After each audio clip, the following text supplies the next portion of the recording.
All right, so thank you very much, Nick, and welcome everybody. Today's webinar is PCI 4.0 overview. What have we learned? We can consider this a follow-up to the last one I did in April, I believe, which was initial thoughts. But now that we've been working with this for a couple of months and going through it and taking a look at the different controls, and the QSAs have gone through some training between 3.2.1 and 4.0, and they've put out a couple more docs. We have some additional things that I think are worth calling out as part of this. In terms of housekeeping, this is the Compass slide. Compass is about 12 years old now, and provides IT security and compliance services to all organizations. And we will pop right into the agenda. Now, as you can see on the agenda, I tend to make these PowerPoint slides late in the evening when I'm a little bit punchy. So I promise they do all tie into PCI. Those of you who have gone through some of this probably can figure out what controls I'm talking about, but most of the controls I'm going to go through and take a look at are new items. There have been a couple of changes to the big old ones, but I kind of want to concentrate on what's different this time around, what we're seeing, and if you're going to start preparing for this, which I recommend, where you want to turn your energies to. So the first, the most of it after the timeline, we're going to talk about different major components, major additions to PCI. We're also going to go over, they renamed all the requirements 1 through 12, and there's a reason they did that. So we're going to take a look at those real quick as well.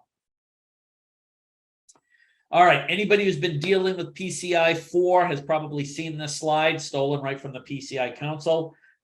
It's in 90% of the presentations I see myself. This just gives you kind of a brief timeline of where we are. It came out, PCI 4.0 formally came out at the end of March of 2022. QSA training and supporting docs actually have also come out and taken place now that we're in Q3. And we are now currently in what's known as the transition period from 3.2.1 to 4.0. Basically, at this point, you can use 3.2.1, your existing ROCs, or use existing SAQs all the way through March of 2024, if you wanted to. You could also start using 4.0 tomorrow, if you think you're ready. In terms of sunsetting, 3.2.1 will be sunsetted at the end of March in 2024. And then new requirements out of 4.0, which we'll get into a little bit, future dated requirements is what they call them, will become forced to be adhered to in March of 2025. So even though 4.0 is mandatory as of March of 2024, you still have a year's worth of burn-in to get compliant on the brand new controls. It is not suggested you wait, and when you take a look at some of these, you're going to figure out why.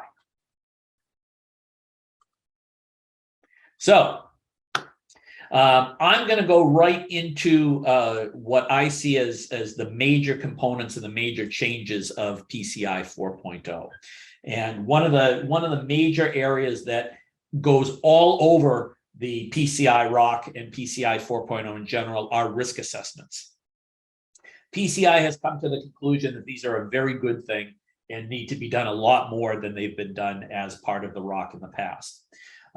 Because this is ISACA, I'm going to make the assumption that many of you are very familiar with risk assessments, either because they've been performed on your organization or you're performing them for others or your own organization as well. So PCI 12.3.1 is a new requirement that basically requires a risk assessment to be taken for any control in the PCI 4.0 standard that the frequency of the control was listed as periodically. And we'll get into exactly what this is. So in the past, there were several controls that said periodically assess or periodically run through or periodically go through. And now PCI has decided to actually say, okay, well, it's great that we said periodically, but we want the entity to actually define what the period is, and it should be based on a risk assessment. So these are targeted risk assessments specifically for the following controls that we will go over in a minute. Not to be confused with an enterprise risk assessment. This actually replaced the enterprise assessment on there. And one of the reasons why is if you read through PCI, you'll see basically the requirement of scoping and all sorts of other things that kind of take the place of an enterprise assessment as most of Section 12 gets into in one way or the other. This risk assessment is not, yes, we sat around the table and we had we went through and we decided that we're going to do this every 6 months or every month or every week. This is a documented, repeatable process to the point where PCI actually put in a risk assessment template in the appendix of the ROC. And this also applies not only to the periodic controls, but it also applies to any controls where an entity decides to use the customized approach. Now, on the last webinar, I talked a little bit about the customized approach. Basically, in a nutshell, all that is saying, hey, we have a better way of adhering to the control than what's in the defined approach, and we're willing to jump through all these hoops to prove that it's better. One of them is going to be a risk assessment. The takeaway of the slide is you need to do these on multiple controls. They need to be documented, they need to be repeatable, and they need to be done annually. In addition to that, they should not be done by the QSA who is doing your ROC for you. Now, it could absolutely be done by a QSA who is not doing your ROC for you, or any sort of outside help or things like that. But the QSA's job, Qualified Security Assessor, is to actually look at your risk assessments, show that they've been completed, and tie them into the fact that you're adhering to the controls. If he's building the risk assessment and helping you out with the frequency of the controls, he shouldn't be assessing them. So, jumping the gun as I always do on these, what should the risk assessments include? Identify, and again, if you've gone through risk assessments before, this isn't anything new to you. What's being protected? What are the threats? What's the likelihood and impact? Talks about inherent risk. What's the analysis or the justification for the frequency? And again, as I discussed, should be done at least annually, and then updated as determined by the annual review.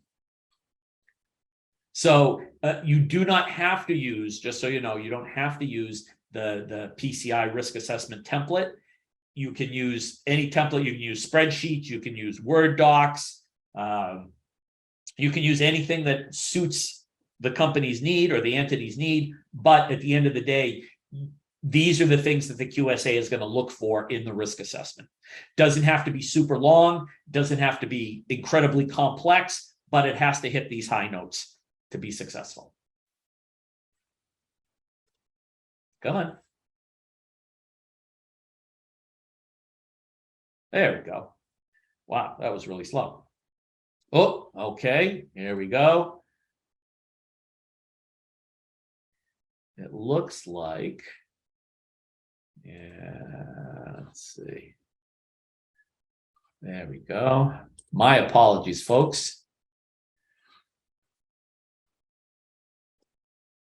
All right. So the computer is, I'm going to have the squirrel run a little bit faster. Okay, so what controls need these risk assessments? Well, congratulations, here they all are. And I've actually called them out because it is kind of, as you can see, we've got 9 different controls, which means I'm not going to say 9 different risk assessments. You can combine a couple of them where you see them, probably get away with about 7. But it is very, this is kind of where we're going. And we'll go through these. Requirement 5 is all about, now it's about anti-malware. It used to be the antivirus control. Now it's about anti-malware. So they want risk assessments for anything not running anti-malware. Why is it not running anti-malware? And how often should we take a look at why it isn't running anti-malware? And then in a similar one, I'm not actually dyslexic. These are two controls, 5231 and 5321.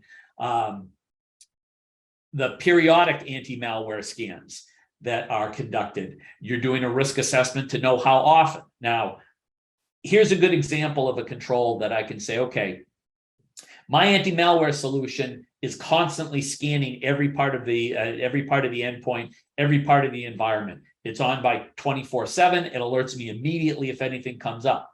So I have all these controls in place that says I'm only going to do a formal kicked off scan once a month because I'm getting reports on this on an hourly basis. However, if you have a lower end system that isn't a 24/7 or is Linux, so it's not networked in and not sending alerts and things like that, then you may want to do an actual scan a little more often, once a day, once a week, everything else like that.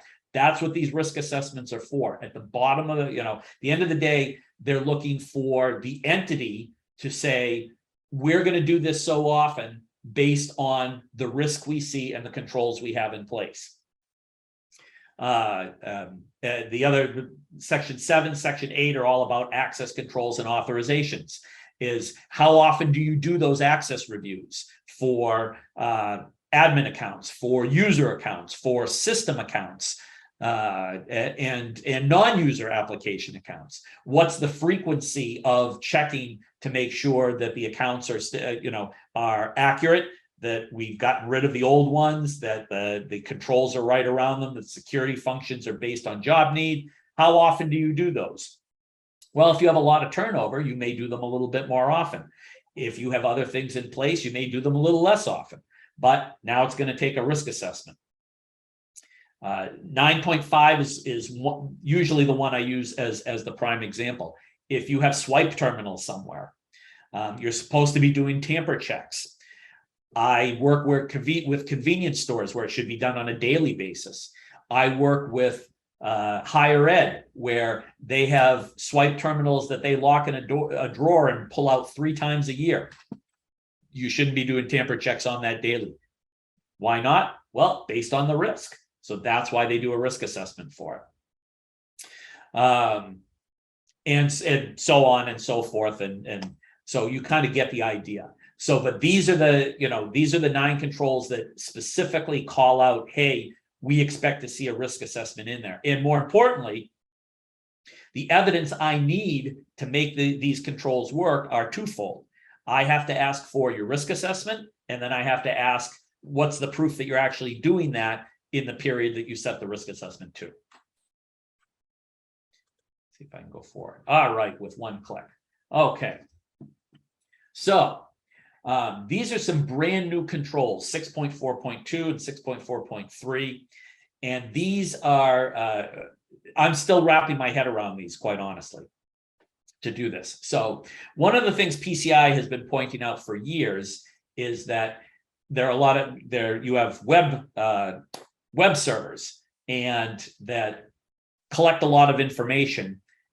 Usually, then, if you want to pay for an item, it usually does an iframe that pops out or a redirect or anything else like that, which means the website itself may not be processing the payment. It might just be sending you to where you get to process the payment.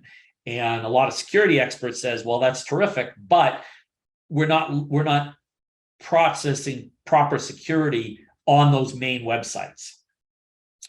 These 2 controls change it, and they change it in a big way. So 6.4.2, for public-facing web applications, an automated technical solution is deployed that continually detects and prevents web-based attacks. So in the past, when we would do a ROC or this control was in place for an SAQD or the appropriate SAQ, they gave you 2 options. They said you could do a web application firewall, or you could have reviews in place to make sure that you were secure and these things were in place. As of PCI 4.0, that manual process is no longer acceptable. They don't say web application firewall right out, as you can see, but what they're saying is if you have a public-facing web application, there needs to be a web application firewall on it. It needs to be able to generate audit logs. It needs to be able to block web-based attacks or generate alerts. It needs to, it's installed in front of public web-facing applications. The good news is a lot of people are using cloud solutions for this. Something like AWS, as you're building your application, you can actually just click on set up a web application firewall in a lot of cases. And they put those things in place to make things a little bit easier. If you have networks in a data center where they're just hosting equipment for you, or if you're on-prem, you may be looking at upgrading certain things. It doesn't have to be necessarily a separate. It could be, it could be a software one, it could be a hardware one, but it's very, very specific in what it's looking for here. So what it comes, and these are future dated. So it doesn't really kick in until March of 2025 when it's required. But for a lot of people, this is going to be a relatively big change because a lot of people have public-facing web applications and do not have web application firewalls in front of them currently. So these are the things that you want to start looking at.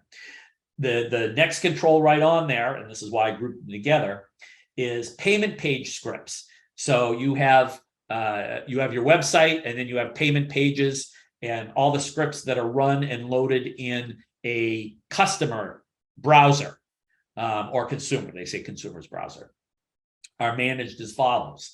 Do you know that your scripts are authorized? How can you prove it? Do you have a method to ensure the integrity of the script? Do you have an inventory of all script running? Now, in a lot of cases, these can run off of, you're going to be, the service providers are going to say they're responsible for it. Not in every case, though. The more you take on, the more you have on your pages, this is going to, your QSAs are going to be asking about this. So when it comes to this sort of stuff, the payment page scripts, they're really looking at making sure you lock down your web servers as much as the payment servers. This is also tying into the eventual responsibility matrices that we talk about in PCI. What is the merchant responsible for? What is the service provider responsible for?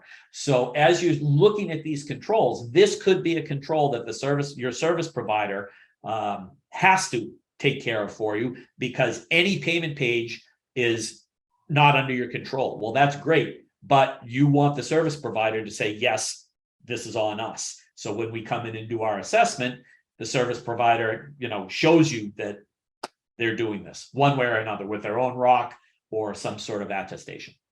Derek, do you mind if I quickly sneak in a question here? Absolutely.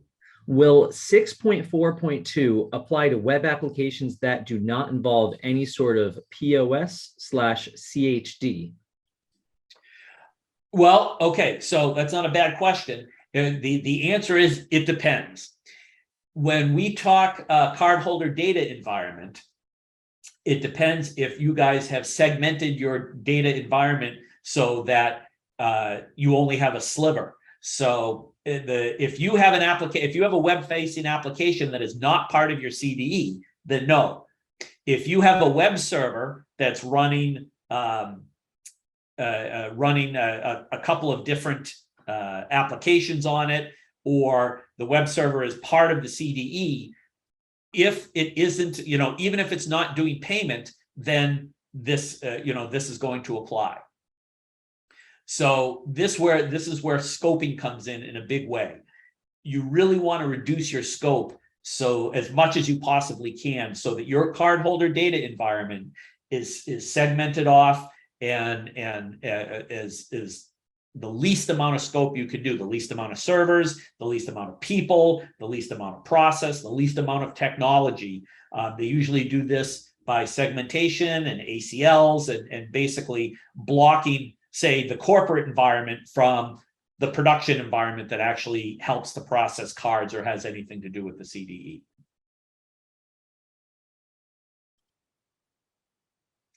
All right, we jump from requirement 6 to requirement 8. And everybody's favorite, multi-factor authentication. Now, I can't say I've been around since PCI 1.0. Well, I have been around, but I haven't been working on PCI since 1. But I did get involved at the tail end of PCI 2. And each iteration since then, they have raised the stakes for multi-factor authentication. And that's one of the reasons that this is very, very important, because a lot of people miss this in the initial go-arounds when we're doing PCI assessments for them. And this is one of those areas that, although it's getting easier and easier to implement, we want to make sure it's done correctly. So the first control, 841, multi-factor authentication, is implemented for non-console access into the CDE for people who have admin rights. This is not a new control. I list it because of the subsequent ones underneath it.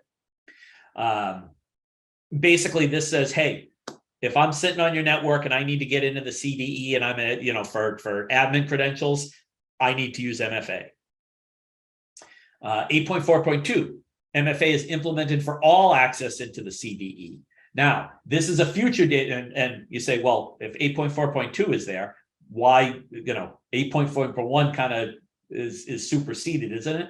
Well, it kind of is. And the reason it is because 8.4.2 is a 2025 requirement. Like I said, 8.4.1 is the current one. It stays around. They didn't replace it. What they did is they enhanced it with 8.4.2. Okay. One thing to note is, so all access into the cardholder and data environment must be multi-factor authentication. This doesn't mean that on every server, every device, every network that MFA has to be used. Getting into the CDE needs to be MFA. So in the old days, we used to think jump server is for this. There's a central point of access that you need to get through if you're going onto this network to be able to do that. So that's kind of what they're looking for. One, you have to have the right credentials to get in. You have to be authorized, and there needs to be a job requirement. But more importantly, you need to have MFA. This doesn't matter if you are outside your organization currently, working from home, or inside your organization, sitting at your desk. If you're getting into the cardholder data environment, it has to be secured by MFA. Which leads us to 8.4.3. MFA is implemented for all remote network access from the outside of the entity's network that could access or impact the cardholder data environment. So that's a little tweak right there. So it's not about accessing, it's about accessing or impacting. So if you have, if you're an admin, if you're an IT admin and you MFA into your own environment, you might have the credentials to, impact the CDE very substantially, which means MFA is required. Now, we've been saying remote access outside your organization should have MFA, period, end of sentence, for years. This is not new. If you're not doing it, you need to be doing it. It doesn't matter if you're PCI or not. If your current VPN is only username and password, then it's time to upgrade. And the last one, which is also a 2025 requirement, is the MFA system isn't susceptible to replay attacks like being in the middle stuff. MFA can't be bypassed by users, including admins, unless specifically documented, authorized by management. The first bullet, your VPN system and security systems will take care of this.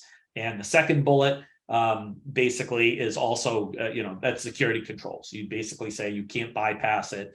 Admin users have to use it as well when it comes down. So the takeaway for this one is MFA is going to be pervasive coming in 4.0. Now, however, they also get into the point that you may need to MFA in twice. If you're a IT admin, for example, and you use MFA to get into the network, that's great. Now you're on the internal network. If you have to get into the CDE once you've done that, PCI is saying you need to use MFA again to get in. So basically, you need to consider the CDE truly a separate network from your organization. So some people may have to MFA twice if they're going from the outside into the network, into the CDE. Now, you could prevent this by giving direct access to the CDE from the outside world through MFA.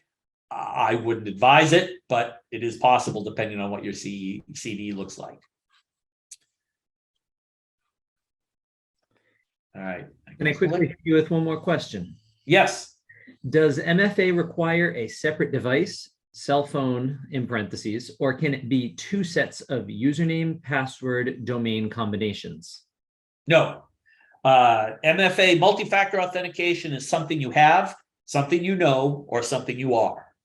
So something you know would be passwords. Something you have would be a soft token on a phone, for example, a hard token to do that. Something you are would be like a biometric, like a thumbprint or something else like that. Two sets of one factor do not qualify as multi-factor authentication.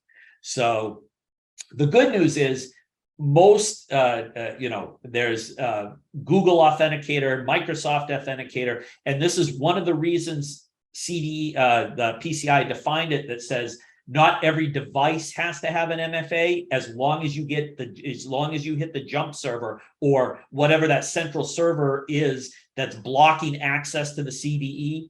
You don't have to necessarily put it on each system in the CDE. All you need is basically a guardian of the gate, if you will, that allows that access to get in there. However, if you said I'm using two passwords or two usernames, that's not sufficient. I need, username and password, which is something you know, and then either a token coming from Google Authenticator, Microsoft Authenticator, Okta. What's the other one I use all the time? It's not Silver Sky. I forget off the top of my head. And or if we get advanced enough in a couple of years that you can use a biometric access, that will work as well. And I miss 10 or 15 years ago, everybody started coming out with thumbprint readers on the laptops, and they were really lousy and broke a lot of things, so they stopped making them. I'd love for things to be a little bit more effective there, but that's not really my expertise at this point. A quick follow-up to that question too. Can IP restrictions be considered MFA? No. Certainly it is it's not a factor, it's a restriction, i.e. you won't be able to log in if you're from overseas, for example. So it would stop you from logging into your network or accessing your network if you were in Russia or the Ukraine or Iraq or something else like that. But if you had all the credit, it's almost I don't want to say a geolocator, but it's kind of that sort of thing if you're blocking that or only allowing sort of stuff like that. The closest thing I would come to is if you had a certificate that was only issued to you and would only work on your machine, and and is tied into your credentials. It's less of a one-time, but even that's kind of wonky. At this point, multi-factor is so pervasive and so you don't have to. It's not a big spend, and it's not a something that you really have to go and find. There may be some issues with setup and making it work in your environment and some network changes, but that's why they're giving you 2+ years to get some of this stuff done. All right, so next page, vulnerability scans. Everybody does them, right? They've been mandated in PCI for a long, long time. So a couple of changes, however. Anybody familiar with PCI, they tended to stress in a big way. You got to get your critical stuff done within 30 days. You have to, anything higher than CDSS 4 and things like that, there should be a plan to remediate them and go through and make sure that those are patched and then rescanned and everything else like that. That's all terrific. PCI says, well, that's great, but what about your other vulnerabilities that aren't critical or high risk? So Now it's saying basically you have to have a management of all vulnerabilities, not just the high risk or criticals. Now, your vulnerability management could be anything that's a low vulnerability we patch once every 6 months. And guess how you define that frequency? It's one of the previous slides, based on a risk assessment that the entity conducts. So, they didn't make the change to the high risk or the critical stuff, but now if you don't have in your vulnerability program a way to address the low vulnerabilities or the medium and low vulnerabilities, you should add one now, and it needs to be based on a risk assessment. It's the second major bullet that's a bigger one, and I talked about this at the last one, but this is important enough because I've gotten a lot of questions and a lot of pushback on this. And basically, it's internal. There are several types of vulnerability scans. There's an external scan, which is required by a authorized scanning vendor, which happens on a quarterly basis. That usually goes hand in hand with penetration tests because they're external. Internal vulnerability scans are scans inside the organization. You should already be doing these on a regular basis. I've gotten a lot of pushback. Well, can we just scan the CDE? Well, of course you can just scan the CDE if I'm doing a PCI assessment. That's what I'm concerned with. However, you will do yourself a disservice if you leave holes and vulnerabilities out there because it's only required for the PCI scope to be able to do this. I cannot stress enough, knowing where your vulnerabilities are and patching them is critical to any security program. So, but PCI has upped their game and said that internal vulnerability scans are performed via authenticated scanning. Authenticated scanning, basically, there's authenticated versus unauthenticated. Unauthenticated is where a scanner, you run a scan, it comes up against an IP address, it tries to figure out who it is, what it does, and if it sees any vulnerabilities that presents itself through pinging and all sorts of tests like that, seeing what information it come out. It's good, but it's not complete because usually the workstation, the laptop, the server, the switch, the firewall has some native security in it that may prevent all the vulnerabilities from being seen on a cursory scan.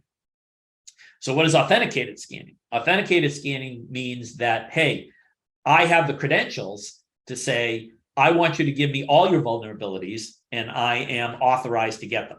So basically, in the old days, it would log in, for lack of a better term, it would log into the system and then run the scan from an internal standpoint.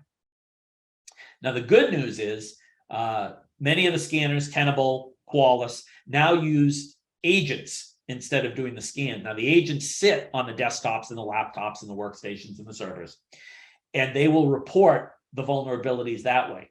So that's considered an authenticated scan because it already has the permissions to do that sort of thing. That's going to make lives much easier. It makes lives much easier also from a remote user standpoint, which is kind of important. When a lot of people working from home now, instead of plugging into the main network or only being on the network when they VPN in. So it's harder to do the scans. If you can get a system that has, you should get a system that has agents, if possible, to be able to do these scans for endpoints. Network devices are a little bit different. Firewalls, switches, routers, those don't have agents. So those are the old time scans. And what you have to do is you have to provide login credentials to your scanner so that it can access the additional information to get a more complete picture. If you have a system that can't take credentials, and there are some out there, document them and mark them as an exception. The scans need to have sufficient privileges to actually complete the scans. I know that sounds silly, but it was a bullet in PCI, so I pulled it out there. Basically, firewalls, routers, switches, you're probably going to need to give them admin credentials to be able to log in to do that. If the accounts are used for interactive logins, which I don't necessarily recommend, but they are managed in accordance with a requirement, I should have said 7 and 8, which basically are authorizations and and authentications that are in there. So the bottom line here is, if you can get agents on the endpoints, that will satisfy that part of the internal vulnerability scan for that. If you can't, then you're going to have to give them admin credentials to be able to do those scans, a much more tedious process. In terms of the network devices, you have to do the much more, I would consider doing the network device as its own scan, a separate scan from the endpoints anyway. And then since these scans have to be done quarterly, I would even disable the authenticated users and just turn them on when you have to do the scans, because you're giving them higher profile rights than most of the rest of the systems have. So again, good security around this is going to be crucial. All right. So how did a 3.2.1 slide get in here? These are the 12 major areas of PCI DSS 3.2.1. And the reason I pulled this slide is one of the things PCI did was kind of change a lot of these. And we'll go through exactly kind of how they changed them and what they looked at. Please bear in mind, I pulled the stuff that I thought was your biggest bang for your buck going through. There are 64 new controls and tweaks to dozens of others. So if I didn't get one particular control that you're on there, there could be follow-ups. You guys can always ask questions, things of that nature. But the ones that I showed you require a relatively heavy review or lift to kind of get them in compliance. So I'm not even going to go, I won't even read these. These are the current ones. And I will use this as a cheat sheet while we go over the new ones. So, but I will say items 1 and 2, requirement 1 and 2 changed the most, in my opinion. So 1 says install and maintain a firewall configuration, and 2 says don't use vendor supplied defaults for system passwords. These are the 4.0 ones. And I have the sub-controls in there, or the major controls, I will say, in there, and not the sub-controls. So instead of install and maintain firewall configurations, these changed network security controls. Why did it do it? There are many people that now say, well, we don't have a firewall. Well, okay, how do you protect things? Well, we have an intelligent router. Well, we're up in the cloud and we do X, Y, Z, and it's not really a traditional firewall. Great, no problem. It's a network security control, therefore it comes under requirement 1. So really what they've done is say, hey, we expect any security appliance, any security system that you have network security controls on will fall under this. This could include layer 3 switches, routers, IDS, IPS, traditional firewalls, non-traditional firewalls. All of these come under here. I'm not going to go through the sub-controls. It's just a nice little have. And then requirement 2, apply secure configuration. So in 3.2.1, it was don't use vendor supply defaults. So really, they want to get away from that and say, hey, that's great. Don't use vendor supply defaults. What we really want to do is, are you securing the configuration? Is your default configuration secure? How are you making sure that, not only vendor supply defaults, but are your components configured and managed securely? Is your wireless configured and managed securely? So it's really taking kind of a global look to something that was relatively kind of a sliver or a slice of the whole thing. Requirement 3 kind of stayed the same. They changed one word. Cardholder data became stored account data. A lot of the same stuff in there. Requirement 4 is pretty much the same. Instead of just encrypt transmission of cardholder data, they're stressing strong cryptography instead. I'm not sure why you would go out and to find weak cryptography and use that, but most of the they do have each one of these have a couple of new controls, but they're all in line with the major stuff. And obviously, as we get closer and closer, we'll get into some of the more of the minor controls. Requirement 5, which used to be the antivirus one. This is protect all systems and networks from malicious software. Obviously, malicious software has grown exponentially even since 3.2.1 came out. So, and I always hated that so much of it referred to it as antivirus because it was so much more in there. So they've got some important upgrades going in there. As we said earlier, Section 5 has a couple of risk assessments in doing that. One thing I will note is they require now a malware solution for removable media if you're using any. So you could say, hey, we block all removable media, nothing can be plugged in, but it does ask for one. And it also, there's a new requirement to detect and protect from phishing attacks. So most of you have something of this nature in, be it, email filtering and things of that nature. But these are new controls within protecting from malicious software that we go through. It doesn't necessarily rise to the level of putting on a couple of different slides just because of time constraints and everything else like that. Requirement 6, which was develop and maintain secure systems, now goes to develop and maintain secure systems. How about that? And there were new, we talked about some of the new controls. This one was important enough. And I'm saying, the SAQ, everybody who outsources their solutions really want to look at some of these a little bit more carefully because this is where they get the web stuff in. Requirement 7. Originally restrict access to cardholder data by business need to know. So again, very, very similar. Requirement 8, identify and authenticate access becomes identify users and authenticate access. So not a huge change, although multiple new controls, as we discussed. Requirement 9 is identical, is the requirement itself. They've tweaked some stuff in requirement 9, but not too much. We talked about one of them is it's got one of the risk assessments in there for the point of interaction devices.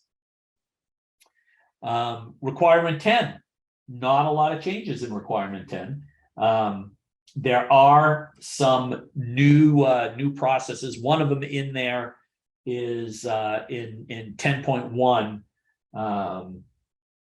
I'm sorry, no, in 10.4, the audit logs reviewed to identify anomalies or suspicious activity. It's now a requirement for automated mechanisms to perform log reviews.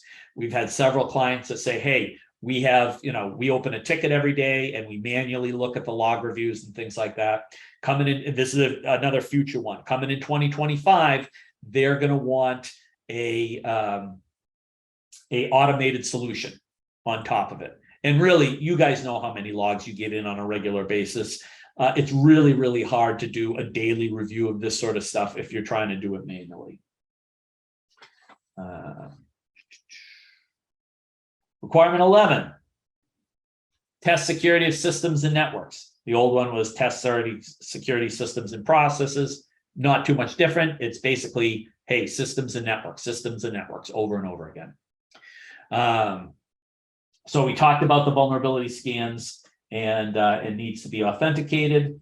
There's some new IDS, IPS in there and tamper mechanisms as well that will be looked at as well. And then requirement 12, I always consider the security policy and incident response plan is where it comes. It's got all bunches of stuff in the middle of it. Here's one thing to talk about though. 12.5 PCI DSS scope is documented and validated. So what they're looking for at this point is they're saying on an annual basis, or if you're a service provider every 6 months, it talks about have you properly defined the scope of your environment. So now this is something that QSAs do as part of the engagement a lot of time is we verify the scope that you guys have given us. But the key is that now they want it formalized. You guys should be able to define and understand and know and document the scope of PCI in your environment prior to a rock starting. And so that's going to be kind of a bigger one. Basically, one of the big takeaways from this presentation is they're asking for a lot more review and documentation of your environment, risk assessment, scoping, scoping docs, things like that, prior to the rock starting. There's more on the entity level. They really want you guys to put your hands around PCI and say, we're going to be responsible for this, rather than, oh my God, we have another rock going, let's clean up all our stuff. So I know we're, let's see, time-wise, we've got about 15 minutes left. This is just, so this is one of the, this is a screenshot of a little area of the rock here. And I just wanted to talk about this a little bit. I talked about it last time.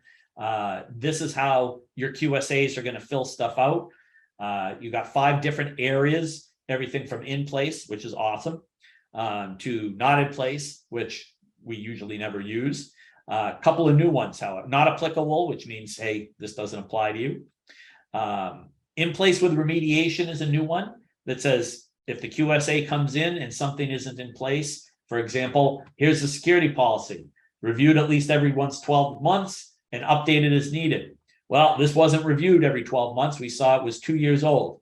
So during the rock, you guys review it, and then you put a line in the policy that says this will be reviewed every 12 months by so-and-so, and a task will be put in our ticket system as a reminder. Well, now it's in place. So I check off in place with remediation. And then not tested, there's a way, and this won't be part of this webinar because I could go way too long on this. PCI now allows for partial rocks, especially for things like service providers. If you're doing just the infrastructure as a service, there are lots of things that don't apply to you. So as long as you define that properly, you can do a lot of not tested right in the rock, get a partial rock, and still have it be, a qualified rock by a QSA. For every control, we have to pick whether we use the customized approach or the defined approach.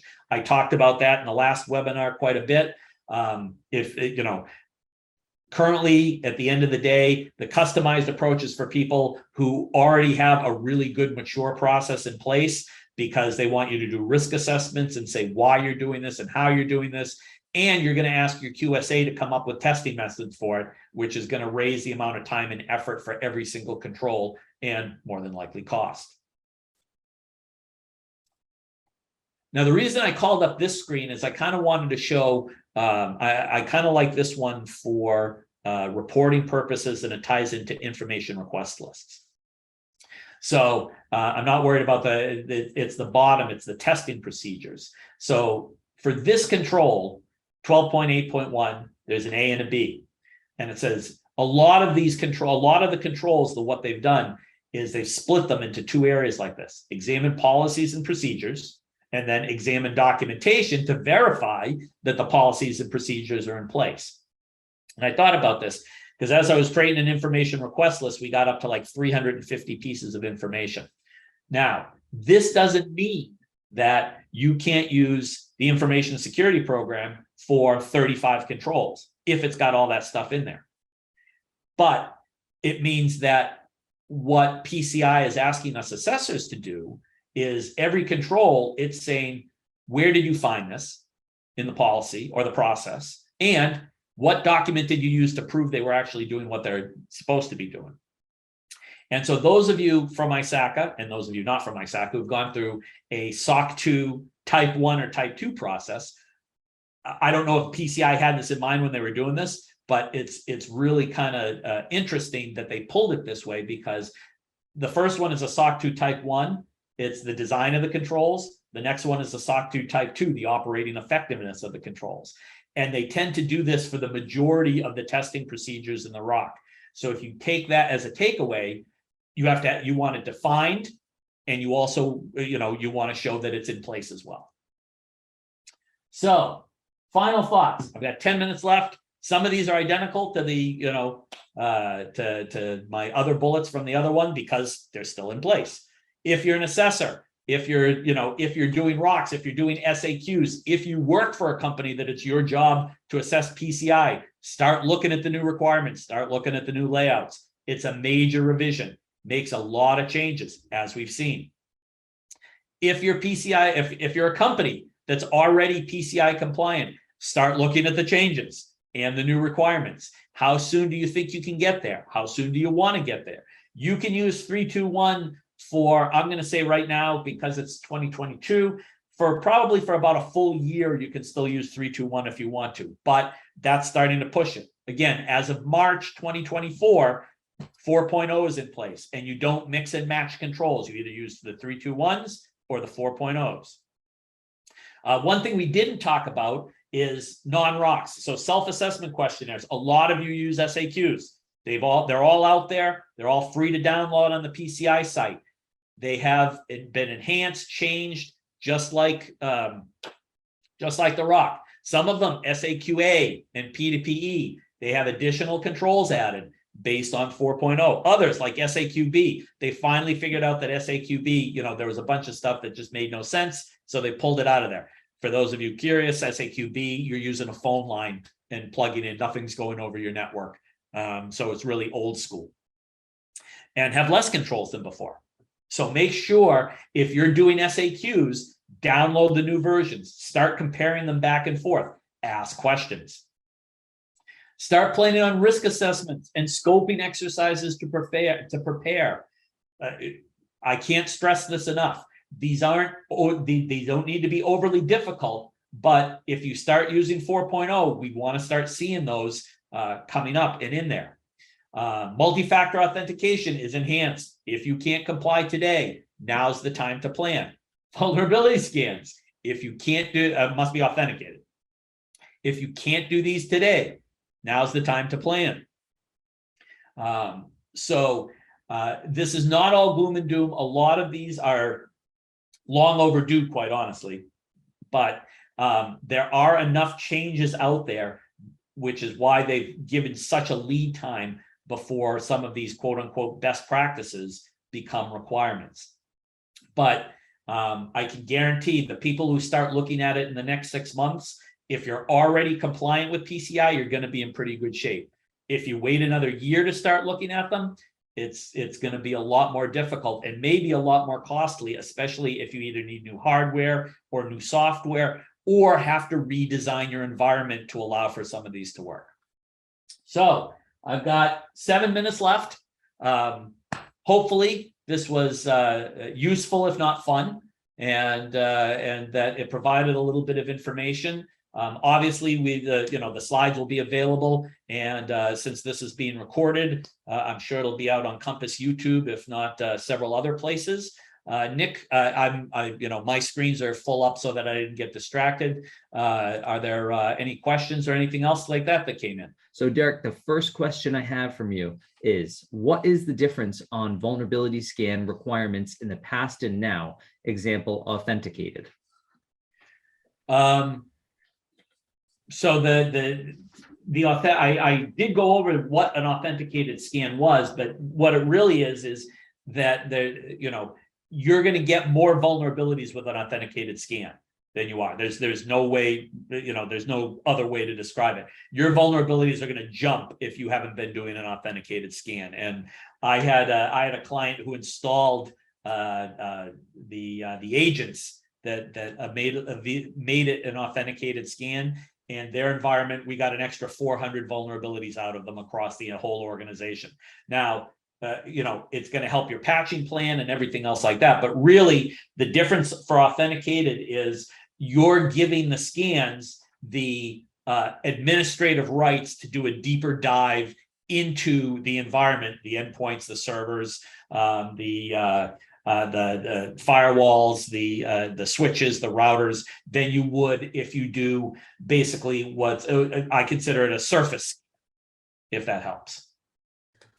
Hopefully I answered that. I have 2 more questions for you. First, sure. Are internal vulnerability scans required when using a P2PE SAQ? No. And I'm trying, and since I don't have the P2PE 4.0 in front of me, I'm almost positive. I'm 99% sure that that's the case. It definitely wasn't in 3.2.1. The goal of a P2PE environment is that the network is taken out of scope because PCI has already taken care of that from the solution from tip to tail. So they've certified it. Now it needs to be a true P2PE solution, and it needs to be, and that should be for that environment. That's the only way you're taking cards in it is P2PE. Once you start doing other ways of taking cards, then P2PE goes out the window, and it may or may not require other stuff. Another question for you. Windows operating system requirements. Are there any minimum versions specified in PCI 4.0, or is it just those supported by Microsoft? So the minimum requirement is not a Windows OS. The requirement is that whatever you happen to be using, Microsoft, Mac, Linux, whatever it is, that it is still able to